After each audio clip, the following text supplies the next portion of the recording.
Northanger Abbey by Jane Austen. Chapter 3. Every morning now brought its regular duties. Shops were to be visited, some new part of the town to be looked at, and the pump room to be attended, where they paraded up and down for an hour, looking at everybody and speaking to no one. The wish of a numerous acquaintance in Bath was still uppermost with Mrs. Allen, and she repeated it after every fresh proof which every morning brought of her knowing nobody at all. They made their appearance in the lower rooms, and here fortune was more favourable to our heroine. The master of the ceremonies introduced to her a very gentlemanlike young man as a partner. His name was Tilney. He seemed to be about 4 or 25, was rather tall, had a pleasing countenance, a very intelligent and lively eye, and, if not quite handsome, was very near it. His address was good, and Catherine felt herself in high luck. There was little leisure for speaking while they danced, but when they were seated at tea she found him as agreeable as she had already given him credit for being. He talked with fluency and spirit, and there was an archness and pleasantry in his manner which interested, though it was hardly understood by her. After chatting some time on such matters as naturally arose from the objects around them, he suddenly addressed her with, "I have hitherto been very remiss, madam, in the proper attentions of a partner here. I have not yet asked you how long you have been in Bath, whether you were ever here before, and whether you have been at the upper rooms, the theatre, and the concert, and how you like the place altogether. I have been very negligent, but are you now at leisure to satisfy me in these particulars? If you are, I will begin directly." "You need not give yourself that trouble, sir." "No trouble, I assure you, madam." Then forming his features into a set smile, and affectedly softening his voice, he added with a simpering air, "Have you been long in Bath, madam?" "About a week, sir," replied Catherine, trying not to laugh. "Really?" with affected astonishment. "Why should you be surprised, sir?" "Why, indeed," said he in his natural tone, "but some emotion must appear to be raised by your reply, and surprise is more easily assumed, and not less reasonable than any other. Now, let us go on. Were you ever here before, madam?" "Never, sir." "Indeed? Have you yet honoured the upper rooms?" "Yes, sir. I was there last Monday." "Oh! Have you been to the theatre?" "Yes, sir. I was at the play on Tuesday." "To the concert?" "Yes, sir. On Wednesday." "And are you altogether pleased with Bath?" "Yes, I like it very well." "Now, I must give one smirk, and then we may be rational again." Catherine turned away her head, not knowing whether she might venture to laugh. "I see what you think of me," said he gravely. "I shall make but a poor figure in your journal tomorrow." "My journal?" "Yes, I know exactly what you will say. Friday, went to the lower rooms, wore my sprigged muslin robe with blue trimmings, plain black shoes. Appeared to much advantage, but was strangely harassed by a queer, half-witted man, who would make me dance with him, and distressed me by his nonsense." "Indeed, I shall say no such thing." "Shall I tell you what you ought to say?" "If you please." "I danced with a very agreeable young man introduced by Mr. King. Had a great deal of conversation with him. Seems a most extraordinary genius. Hope I may know more of him. That, madam, is what I wish you to say." "But perhaps—" "I keep no journal. Perhaps you're not sitting in this room, and I am not sitting by you. These are points in which a doubt is equally possible. Not keep a journal? How are your absent cousins to understand the tenor of your life in Bath without one? How are the civilities and compliments of every day to be related as they ought to be, unless noted down every evening in a journal?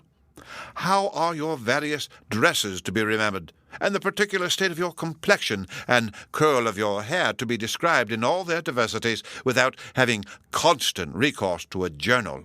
My dear madam, I am not so ignorant of young ladies' ways as you wish to believe me. It is this delightful habit of journaling which largely contributes to form the easy style of writing for which ladies are so generally celebrated. Everybody allows that the talent of writing agreeable letters is peculiarly female. Nature may have done something, but I am sure it must be essentially assisted by the practice of keeping a journal. I have sometimes thought, said Catherine, doubtingly, whether ladies do write so much better letters than gentlemen. That is, I should not think the superiority was always on our side. As far as I have had the opportunity of judging, it appears to me that the usual style of letter-writing among women is faultless except in 3 particulars. And what are they? A general deficiency of subject, a total inattention to stops, and a very frequent ignorance of grammar. Upon my word, I need not have been afraid of disclaiming the compliment. You do not think too highly of us in that way. I should no more lay it down as a general rule that women write better letters than men, than that they sing better duets or draw better landscapes. In every power of which taste is the foundation, excellence is pretty fairly divided between the sexes. They were interrupted by Mrs. Allen. "My dear Catherine," said she, "do take this pin out of my sleeve. I am afraid it has torn a hole already. I shall be quite sorry if it has, for this is a favourite gown, though it cost but 9 shillings a yard." "That is exactly what I should have guessed it, madam," said Mr. Tilney, looking at the muslin. "Do you understand muslin, sir?" "Particularly well. I always buy my own cravats, and am allowed to be an excellent judge, and my sister has often trusted me in the choice of a gown. I bought one for her the other day, and it was pronounced to be a prodigious bargain by every lady who saw it. I gave but 5 shillings a yard for it, and a true Indian muslin." Mrs. Allen was quite struck by his genius. "Men commonly take so little notice of those things," said she. "I can never get Mr. Allen to know one of my gowns from another. You must be a great comfort to your sister, sir." "I hope I am, madam. And pray, sir, what do you think of Miss Morland's gown?" "It is very pretty, madam," said he, gravely examining it, "but I do not think it will wash well. I am afraid it will fray."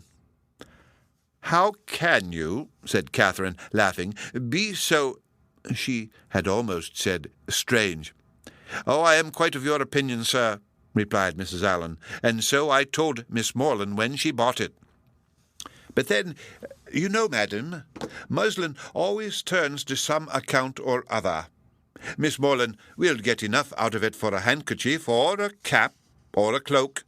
Muslin can never be said to be wasted. I have heard my sister say so 40 times when she has been extravagant in buying more than she wanted, or careless in cutting it to pieces." "Bath is a charming place, sir. There are so many good shops here. We are sadly off in the country, not but what we have very good shops in Salisbury, but it is so far to go. 8 miles is a long way. Mr. Allen says it is 9, measured 9, but I am sure it cannot be more than 8. And it is such a fag. I came back tired to death. Now here one can step out of doors and get a thing in 5 minutes." Mr. Tilney was polite enough to seem interested in what she said, and she kept him on the subject of muslins till the dancing recommenced. Catherine feared, as she listened to their discourse, that he indulged himself a little too much with the foibles of others. "What are you thinking of so earnestly?" said he, as they walked back to the ballroom. "Not of your partner, I hope, for by that shake of the head your meditations are not satisfactory." Catherine coloured, and said, "I was not thinking of anything." "That is artful and deep, to be sure, but I had rather be told at once that you will not tell me." Well, then, I will not. Thank you. For now, we shall soon be acquainted, as I am authorized to tease you on this subject whenever we meet, and nothing in the world advances intimacy so much. They danced again, and when the assembly closed, parted, on the ladies' side at least, with a strong inclination for continuing the acquaintance. Whether she thought of him so much while she drank her warm wine and water, and prepared herself for bed, as to dream of him when there, cannot be ascertained. But I hope it was no more than in a slight slumber, or a morning doze at most, for if it be true, as a celebrated writer has maintained, that no young lady can be justified in falling in love before the gentleman's love is declared, it must be very improper that a young lady should dream of a gentleman before the gentleman is first known to have dreamt of her. How proper Mr. Tilney might be as a dreamer or a lover had not yet perhaps entered Mr. Allen's head, but that he was not objectionable as a common acquaintance for his young charge, he was on inquiry satisfied, for he had early in the evening taken pains to know who her partner was, and had been assured of Mr. Tilney's being a clergyman, and of a very respectable family in Gloucester. The end of Chapter 3. Read by Rick Kistner for Lit2Go on the web at fcit.usf.edu.